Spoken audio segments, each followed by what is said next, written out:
자, 91차 시 이제 5.18 민주화 운동이 일어나다 살펴보도록 하겠습니다. 자, 이전 차시 진단평가부터 보도록 하죠. 자, 땡땡땡땡은 대통령 임기를 6년으로 하고 중임 제한 규정을 두지 않은 법으로 이 법으로 인해서 1972년 박정희가 대통령에 선출되었다. 바로 1972년 10월에 제정된 유신 헌법을 말하고 있는 것이죠. 자, 그리고 76년 재야 인사들이 명동성당에 모여 유신체제를 비판하며 발표한 선언은 3.1 민주 구국선언입니다. 1976년 박정희식이 유신헌법을 비판하면서 발표한 성명입니다. 자, 이제는 그 이후에 79년 박정희 정부가 이제 결국 무너졌고요. 유신체제가 막을 내렸고 그 이후의 상황을 보는 겁니다. 자, 개념 정리 1번입니다. 신군부의 등장과 서울의 봄. 자, 신군부라고 하는 표현은 새로운 군부죠. 신은 한자로 새로울 신자야. 우리가 매울 신 아니죠. 새로운 군부야. 그럼 기존의 군부는 뭐야? 기존의 군부는 박정희 정부를 말하는 것이죠. 5.16 군사정변 이후에 수립된 군정, 국가재건 최고회의, 의장 박정희, 이 시기를 군부라고 본단 말이야. 그럼 신군부는 또 다른 군인들이 정치에 등장했다라는 것이죠. 한번 보도록 하죠. 자, 신군부의 등장. 11.6 사태 이후에 통일주체 국민회의를 통해서 박정희 정부 시기 국무총리를 지내고 있었던 최규하가 대통령에 선출됩니다. 자, 그래서 이 최규하는 10대 대통령에 당선이 됩니다. 자, 그런데 박정희 독재 정권이 끝났기 때문에 이제 새로운 대통령 하에 국가는 더 자유로워질 것이다, 민주화될 것이다 라고 하는 기대감이 폭발했어요. 그런데 우리 4.19 혁명 이후에 장면 정부가 등장했던 시기 이런 움직임들이 많았고 그것을 국가 혼란으로 규정하면서 군인들이 들고 일어났던 것처럼, 박정희가 그랬던 것처럼 당시 6.4 11기 노태우, 전두환 같은 인물들이 다시 이 권력의 공백을 틈타서 새로운 쿠데타를 일으키게 됩니다. 자, 그것을 뭐라고 하느냐? 12.12 사태라고 합니다. 1979년 12월 12일 군사 쿠데타를 일으켜서 권력을 장악하게 되는 것이죠. 자, 그래서 군사권을 장악했습니다. 자, 그리고 신군부는 당시 계엄령을 계속 유지하고 헌법을 고치는 것을 지연하면서 정치 개입을 본격화합니다. 자, 당시 전두환이 보안사령관이라고 하는 직책을 맡고 있었어요. 자, 그래서 군 내에 그리고 국가 내에 여러 가지 정보를 취합하는 역할을 맡았고 12.12 사태 이후에 사실상 중앙정보부장 서리직을 맡으면서 중앙정보부장직을 대리한단 말이지. 그러니까 모든 국내외 주요 정보가 전두환의 손에 들어오게 되었고 전두환은 이런 것들을 이용해서 정치에 개입하고 권력을 장악하는 이런 모습을 보이게 됩니다. 자, 그 다음 1980년으로 시간이 넘어가게 되면 이제 박정희 독재 정권이 무너졌기 때문에 서울의 청년들, 학생들은 이제 우리에게 봄이었다, 민주화가 올 것이다 라는 기대감을 가졌고 그래서 신군부 퇴진운동을 벌이게 됩니다. 학생들과 민주인사들이 신군부 퇴진하라, 계엄령을 철폐해라, 유신헌법을 폐지해라 이런 요구들을 하게 되는데 당시 권력을 잡게 되었던 전두환, 노태우 같은 인물들은, 이런 신군부들은 이것을 받아들이지 않았죠. 계엄령을 전국적으로 확대하고 모든 정치활동 금지, 국회와 대학 폐쇄, 민주화운동 세력과 신군부를 반대하는 세력들을 모두 체포하는 강력한 탄압책을 보이게 됩니다.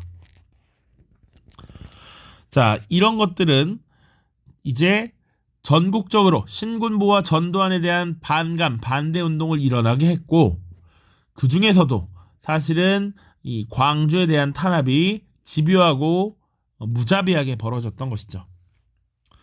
자, 그래서 두 번째 주제가 바로 무엇이냐? 5.18 민주화 운동입니다.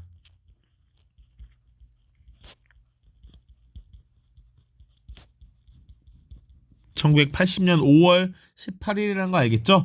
전개 보시면 신군부가 당시 신군부에 대한 반대 세력, 개헌 요구 세력 이런 것들을 다 탄압했단 말이지. 자, 그러자 전국에서 이런 움직임이 나타나기 시작했는데 광주에서 비상계엄 확대 그리고 휴교령을 반대하는 시위가 발생했습니다. 자, 그런데 이 광주 지역을 하나의 타겟으로 삼아서 강력한 탄압을 했던 것이죠. 신군부가 이 당시 먼저 좀 더 규모가 크게 일어났던 광주 지역에 대한 탄압을 시작합니다. 공수부대원들을 투입하고요. 무자비한 진압을 하게 되죠. 발포도 하고요. 헬기에서 기총소사도 하게 됩니다. 자, 이런 정부의 무자비한 탄압에 맞서서 시민들이 이제 시민군을 조직하게 되고 시위가 더욱 확산되는 것이죠. 그래서 이런 것들을 또 정부는 폭도로 규정하고 계엄군이 투입되면서 무자비한 탄압 작전을 벌이게 됩니다. 이 과정에서 어마어마한 희생자들이 발생했던 것이죠. 시민군이 조직되었고 계엄군에 의한 무력 진압이 이루어졌다. 자, 그래서 계엄군은 사실은 이 광주시 자체를 포위를 해서 아예 연락이 되지 못하도록 해버리고요. 언론을 통제하면서 광주에서 폭동이 일어났다라고 언론 조작을 합니다. 그리고 시민군들을 강력하게 탄압하는 것이죠. 자, 이 시기에 사실 광주의 시민들은 계속된 유혈 사태를 막기 위해서 수습위원회를 만들고요.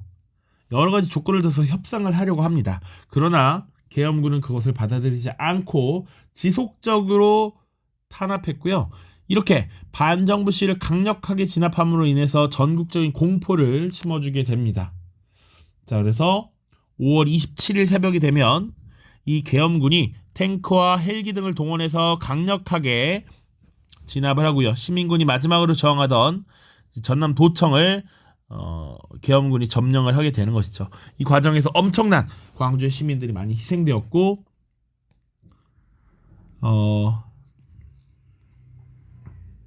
엄청난 희생이 따랐던 것이죠. 공권력에 대한 엄청난 희생이 발생을 한 것입니다. 자, 그러면 이런 5.18 민주화운동은 어떤 의미를 갖느냐? 우리 사실은 영화로도 이미 많이 봤습니다. 그래서 2000년대 만들어진 화려한 휴가라든지 혹은 2010년대에 만들어진 영화 중에 택시운전사라든지 다 이 5.18 민주화운동을 배경으로 들고 있죠. 우리가 어느 정도 잘 알고 있을 것이라고 생각하고요. 민주화운동이 가지는 의의는 뭐냐? 80년대 이후 전개된 민주화운동의 원동력이 되었다. 이후에 6월 항쟁도 나올 텐데 6월 항쟁과 관련해서는 또 영화 1987이라는 것이 가장 대표적이죠.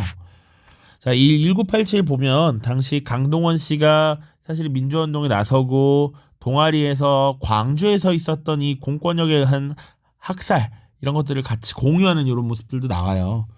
그러니까 이 5.18 민주화운동이 80년대 이후 계속 전개된 민주화운동의 구심점이 되었다. 원동력이 되었다라는 것이고요. 필리핀, 타이완, 아시아 여러 나라에서 일어난 민주화 운동에도 영향을 미쳤습니다. 자, 그리고 관련 기록물들이 유네스코 세계 기록유산으로 등재가 되기도 했다. 이 정도 같이 알고 계시면 되겠습니다. 자, 우리 교과서에 사실은 당시 이 광주에서 일어난 민주화 운동을 어떻게 보도했는지 그리고 그들은 왜 이런 시민군을 조직할 수밖에 없었는지 이런 글들이 자료로 제시되어 있으니까요. 한번 보시면 좋을 것 같습니다. 자, 5.18 민주화운동을 강력하게 무자비하게 진압했던 이 신군부는 결국 권력을 장악하게 됩니다. 어떻게 국정을 장악했느냐? 자, 신군부는 전두환을 상임위원장으로 하는 국보위라고 합니다. 국가보위 비상대책위원회라고 하는 것을 조직해서 자신이 위원장을 맡게 되죠. 줄여서 국보위라고 합니다. 보통 여기 위자를 딴 거겠죠 아마. 국가보위 비상대책위원회. 그래서 우리가 공부를 할 때 시험을 준비할 때는 사실은 박정희 때와 전두환 때를 구분해야 됩니다. 국가재건최고회의. 박정희 입장에서는 지금 우리 국가가 많이 약화되어 있어, 부실해졌어, 이것을 다시 일으켜야 돼 라고 하는 것이었고, 전두환의 입장에서는 지금 이 신군부의 퇴진을 주장하거나 유신헌법에 개편을 요구하는, 개정을 요구하는 이런 사람들이 국가의 근간을 흔들고 있다라고 신군부는 인식을 한 것이죠. 그래서 국가 보위에 대한 비상대책을 만들자라고 이름을 붙였다라는 것이죠. 이 구분을 하셔야 됩니다. 자, 전두환도요. 어쨌거나 유신헌법을 고치지 않았기 때문에 이 유신헌법에 따라 통일주체 국민회의를 통해서 전두환이 대통령에 선출됩니다. 1980년 6년의 종신임기가 되겠죠. 그런데 전두환이 나중에 헌법을 고쳐요. 그러니까 전두환은 어쨌거나 나는 박정희 대통령처럼 독재자가 되려고 하는 것이 아니다 라고 겉으로는 내세우게 되는 것이죠. 11대 대통령이 당선된 이후에 헌법을 고치는 이런 모습이 나타납니다. 그래서 이제 7년 단임제 대통령제를 만들고요. 대신 국민의 직선제에서는 본인이 당선될 가능성이 희박하다고 봤기 때문에 대통령 선거인단이라는 것을 따로 만들어서 간접 선출하는 간선제 방식을 채택합니다. 그래서 다시 전두환을 대통령으로 재선출하게 되죠. 전두환은 두 번 대통령에 당선됐다 라고 보시면 돼요. 12대 대통령에 당선이 됩니다. 1981년. 자, 그러면 전두환의 대통령 임기는 언제까지입니까? 7년 한 번 하기로 했으니까 1988년이면 끝나게 되는 것이죠. 자, 그러면 전두환이 집권한 시기에는 정치를 어떻게 했느냐라는 것이죠. 기본적으로 유화정책, 강압정책 두 가지로 나뉠 수 있습니다. 채찍과 당근이라고 할 수 있죠. 자, 대입 본고사를 폐지합니다. 과외 금지하고요. 도발과 교복의 자율화를 시행합니다. 야간 통행 금지도 해제합니다. 국민들이 좀 더 자유롭게 그리고 좀 더 노는 것에 집중할 수 있도록 정치나 이런 국정 운영에 관심을 가지지 않도록 여러 가지로 시선을 분산시키는 정책들을 펼쳤다. 이것을 유화 정책이라고 합니다. 해외여행도 자유화시키고요. 프로스포츠를 육성하죠. 이 시기를 대표하는 것으로서 사실은 3S 정책이라고도 많이 얘기합니다. 이 공식적인 용어는 아니고 학술적 용어라고도 보기는 어려운데 여러분들이 전두환 시기를 기억하기엔 가장 강력하기 때문에 그래요. 스포츠입니다. 첫 번째. 프로스포츠 육성됐죠. 82년에 프로축구, 프로야구 이런 것들 개막됩니다. 자, 그리고 스크린입니다. 영화 상영도 많이 늘어났고요. 이 당시에 칼라 TV 도입됩니다. 그리고 세 번째가 섹스입니다. 야간 통행 금지 해제하고요. 이런 성적인 것들 풀어주는 거지. 자, 상영 제한이나 이런 것들도 좀 더 유연하게 풀어주는 이런 모습들이 나타나게 되었다. 반면 강압 정책은 뭐였느냐? 자, 사회 정화 명분으로 삼청교육대라고 하는 것을 운영합니다. 자, 이 삼청교육대도 정말 국민의 뭐랄까 기본권 말살하는 이런 것 중에 하나였는데 폭력, 마약, 밀수사범 등을 교육하여 사회기강을 확립한다는 명분으로 설립한 기관인데 운영 과정에서 폭력과 인권 유린이 굉장히 많이 발생했죠. 삼청교육대. 자, 학생운동과 노동운동, 민주화 요구 탄압했고요. 언론을 억압했습니다. 여러 언론사들을 강제로 통폐합하도록 했고요. 기사 내용을 검열하거나 단속하는 모습들도 나타났습니다. 대표적인 것이 보도 지침이라는 겁니다. 이 사건은 어떻게 보도하는 방향성을 주는 거야. 미리 가이드라인을 주고 그것을 따르도록 하는 것이죠. 또 이때를 상징하는 그 중에 땡전 뉴스라는 것도 있습니다. 저녁에 메인 뉴스 시간 8시 뉴스, 9시 뉴스 있죠. 당시 9시 뉴스에 당시는 이 TV에서도 시간을 항상 알려줬습니다.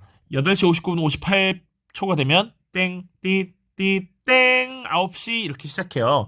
그러면 땡 하면 뉴스 시작할 때 전두환 대통령께서는 이렇게 시작해. 그래서 땡전 뉴스라고 많이 비판했습니다. 땡 하면 대통령이 뭘 했는지 자꾸 홍보하고 이런 업적을 과시하려는 이런 목적의 뉴스들이 주로 보도되었다라는 것이죠. 정부의 의도대로 언론이 지금 따라가고 있었던 이런 모습들을 보여줍니다. 자, 자료학습 보고 마무리하죠. 1번입니다. 다음 자료를 보고 빈칸에 들어갈 알맞은 말을 써보자. 광주시민군의 걸기문입니다. 우리는 왜 총을 들 수밖에 없었는가? 그 대답은 너무나 간단합니다. 너무나 무자비한 만행을 더 이상 보고 있을 수만 없어서 너도 나도 총을 들고 나섰던 것입니다.